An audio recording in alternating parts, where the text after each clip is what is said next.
यं हि न व्यथयन्त एते पुरुषं पुरुषर्षभः समदुःखसुखं धीरं सोऽमृत्वाय कल्पते।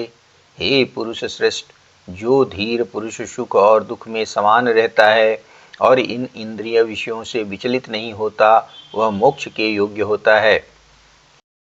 भगवान कहते हैं कि जो पुरुष सुख और दुख को समान भाव से देखता है वही धीर पुरुष है। इसका अर्थ यह है कि इंद्रियों और उनके विषयों से प्रभावित नहीं होता। प्रभावित नहीं होने का मतलब यह नहीं है कि उसे उसकी अनुभूति नहीं होती, बल्कि इसका अर्थ केवल इतना है कि वह व्याकुल नहीं होता। उदाहरण के लिए, वह सुख की स्थिति में अति उत्साहित नहीं होता और दुख की स्थिति में छाती पीट कर नहीं रोता। वह यह सत्य जानता है कि जैसे सर्दी और गर्मी के मौसम आते हैं और कुछ दिन रहकर चले जाते हैं, ठीक उसी तरह सुख और दुख भी जीवन में मौसम की तरह आए हैं और वे कुछ क्षण या कुछ दिनों बाद चले जाएंगे। यानी जो परिवर्तनशील है उसके लिए कैसी व्याकुलता। इस कारण भगवान बताते हैं कि मनुष्य को समता में रहना चाहिए। यह केवल तभी संभव होगा जब मनुष्य समता में रहना सीख जाएगा। समता का अर्थ भगवान दो अतियों के मध्य में रहने को कहते हैं। सुख की अति होने पर मनुष्य अति उत्साहित या अति उद्वेलित, अत्यधिक भावुक महसूस करता है। दुख की स्थिति में वह अत्यंत निम्न अवस्था, अवसाद, डिप्रेशन की परिस्थितियों को झेलने लगता है। लेकिन भगवान कहते हैं जो धीर पुरुष है वह इन सब से ऊपर उठ जाता है और स्थिति चाहे जैसी भी हो वह समता में ही स्थित रहता है। अगर वह समता में रहना सीख जाता है तो एक दिन वह मोक्ष का अधिकारी बन जाएगा। कोई भी धैर्यवान, बुद्धिमान और ईश्वरनिष्ठ पुरुष यह जानता है कि ये सुख और दुख कुछ क्षणों या कुछ दिनों के लिए हैं, जो परिवर्तित हो जाएंगे। जैसे दिन है तो रात होगी और रात है तो दिन हो जाएगा। जो इस सत्य को जानता है वह मोक्ष का अधिकारी बन जाता है। मोक्ष का अर्थ मृत्यु नहीं है। मोक्ष का अर्थ है वह इस संसार चक्र को तोड़कर अनंत परमात्मा में विलीन हो जाता है। भगवान ने पिछले श्लोक में भी अनित्यता की बात की थी।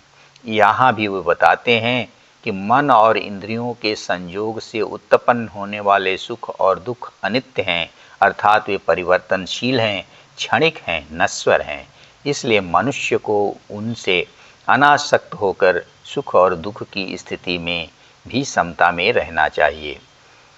जीवन में सुख और दुख इंद्रियों और उनके विषयों के संयोग से उत्पन्न होते हैं। ये प्रकृति के गुण हैं और ये आते जाते रहते हैं, ठीक वैसे ही जैसे सर्दी और गर्मी के मौसम आते हैं। समता का अर्थ केवल यह नहीं है कि हम दुख में रोए नहीं, सुख में हंसे नहीं। इसका अर्थ यह है कि हम इन द्वंद्वों को अनित्य और क्षणिक समझें। जब कोई व्यक्ति सुख में अति उत्साहित नहीं होता और दुख में टूटता नहीं है तो वह मन को बाहरी परिस्थितियों का दास बनने से बचा लेता है। यह समता विषयों में अनासक्ति से आती है। एक ज्ञानी पुरुष शरीर को दुख सुख भोगने देता है, लेकिन उसकी चेतना उससे अप्रभावित रहती है, जैसे पानी में कमल का पत्ता। धीर पुरुष धैर्यवान, बुद्धिमान और स्थिर चित्त वाला होता है। यह विशेषण ऐसे व्यक्ति को दिया जाता है जिसकी बुद्धि अपरिवर्तनशील अर्थात स्थिर हो चुकी होती है। धीर पुरुष ही विवेक का उपयोग कर सकता है। वह जानता है कि आत्मा अमर है, सुख दुख केवल देह और मन के धर्म हैं। इस ज्ञान के कारण वह मोह और भय से मुक्त होकर अपने कर्तव्य पर स्थिर रहता है। वह व्यथित नहीं होता। धीर व्यक्ति को ये क्षणिक इंद्रिय संयोग व्याकुल नहीं करते। व्याकुलता का मतलब मन का विचलित होना, अस्थिर होना, अपना संतुलन खो देना।